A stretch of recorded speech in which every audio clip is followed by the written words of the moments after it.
il y a à la fois une continuité et une énorme rupture avec Terence Fisher. La continuité, c'est évidemment de reprendre l'idée d'une formule commerciale, c'est les monstres en série, c'est Dracula, Frankenstein, c'est reprendre voilà, le cycle de l'Universal. L'autre aspect de la continuité, l'autre chose évidente, c'est évidemment l'idée d'un décorum gothique. Ça, voilà, on est dans le cinéma gothique, on est dans des réadaptations, une modernisation de ce genre-là, le fantastique gothique. Mais néanmoins, Fisher apporte des ruptures. La première, la plus évidente, c'est la couleur. Voilà. Et la couleur, ici, elle n'est pas juste faite comme une espèce d'argument commercial pour attirer un nouveau public en salle. Non, c'est bel et bien une esthétique totalement neuve. C'est-à-dire que Fisher pense le fantastique en couleur. Là où jusqu'à présent, le fantastique, c'était forcément synonyme de noir et blanc. On était encore dans l'héritage de l'expressionnisme allemand, avec ces jeux d'ombre et de lumière, ces contrastes extrêmement marqués. Voilà, pour la première fois, on a un cinéaste qui pense le fantastique en couleur et qui, lui, va oser filmer le sang. Et il va mettre le sang vraiment au cœur de son esthétique. Il invente une esthétique sanglante.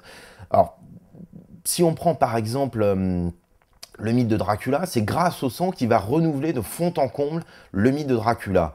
Quand il filme le sang, dans le cauchemar Dracula, dans les maîtresses de Dracula ou dans Dracula Prince des Ténèbres, systématiquement, le sang renvoie à l'idée de pulsion. Ça renvoie à cette espèce d'idée métaphysique, voilà, de la pulsion sexuelle, de la pulsion de mort. Ça renvoie tous ces films dans cette thématique-là, dans cette vision-là des choses. De la même manière, dans Frankenstein, le sang renvoie à l'idée de l'identité. C'est sur cette notion que bute sempiternellement le baron Frankenstein. Et du coup, avec le sang, donc voilà, il initie, on va dire, un fantastique pleinement métaphysique, mais qui néanmoins va verser dans l'athéisme. On va parler de matérialisme fantastique à cette époque-là. La grosse différence par rapport au film des années 30, si on prend par exemple le mythe de Frankenstein, c'est que Frankenstein, jusque-là, c'était voilà, un scientifique qui avait un scientifique blasphémateur, en gros, qui s'était pris pour Dieu à la place de Dieu. Et parce qu'il s'était pris pour Dieu à la place de Dieu, ses expériences aboutissaient à la catastrophe. Il y avait une malédiction divine qui entourait Frankenstein. Dans les Frankenstein de Terence Fisher, pas du tout. Peter Cushing, qui incarne le baron Frankenstein, se contrefout de Dieu. Dieu n'existe pas, il le nie. Voilà, c'est pas du tout le problème.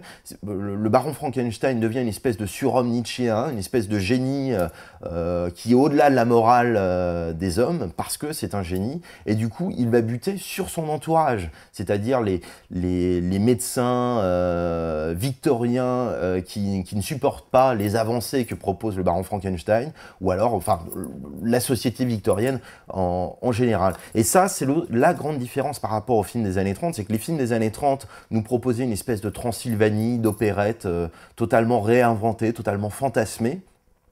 Là où les films de la Hammer, non, s'ancrent dans une société très très précise, c'est la société victorienne. Et du coup, ce qu'on met en scène dans les films de la Hammer, ce sont des monstres qui mettent à mal les valeurs de la société victorienne, qui pour une part, encore, dans la société occidentale, en tout cas anglaise, des années 60, ont encore cours. Voilà. Donc du coup, ce sont des films pleinement subversifs. Avec le mythe de Dracula, on a les premiers signes avant-coureurs d'un appel à une sexualité totalement libre, qui fait fi tous les tabous moraux de l'époque. C'est vraiment ça. Le cauchemar Dracula en 1958, c'est une espèce d'appel à l'orgasme. 7 ans avant le I Can Get No Satisfaction des Rolling Stones. Tout ça, il y a une espèce de communauté d'époque extrêmement cohérente. Et Fisher apporte tout ça. Avec Fisher, il me semble que ces derniers films, alors peut-être qu'on peut dire qu'ils déclinent en termes de moyens, effectivement il n'y a plus beaucoup de moyens dans Frankenstein et le monstre de l'enfer, mais si on se focalise sur l'œuvre fischerienne, moi je trouve que c'est un chef-d'œuvre absolu pour le coup. Il y a un travail d'épure qui avait été amorcé dans les films précédents. D'ailleurs, c'est ça le cheminement de Fisher de 1957 jusqu'à 1973, de Frankenstein s'est échappé jusqu'à Frankenstein et le monstre de l'enfer. Il sait que son cinéma appartient désormais à un âge classique. C'est l'un des derniers héritiers de Murnau, d'Hitchcock, de Fritz Lang. Et il parvient à faire vivre cette forme classique sans qu'elle soit ringarde, parce qu'il l'épure toujours davantage. Et quelque part, on peut dire qu'il procède à une espèce d'épure de type bressonienne, quasiment. Ça, c'est quelque chose qui a été souligné d'ailleurs par les cahiers du cinéma à la fin des années 60, quand ils ont fini par reconnaître Terence Fisher comme un grand cinéaste, comme un grand auteur moderne. C'est vraiment en ces termes-là qu'on l'a défendu à ce moment-là.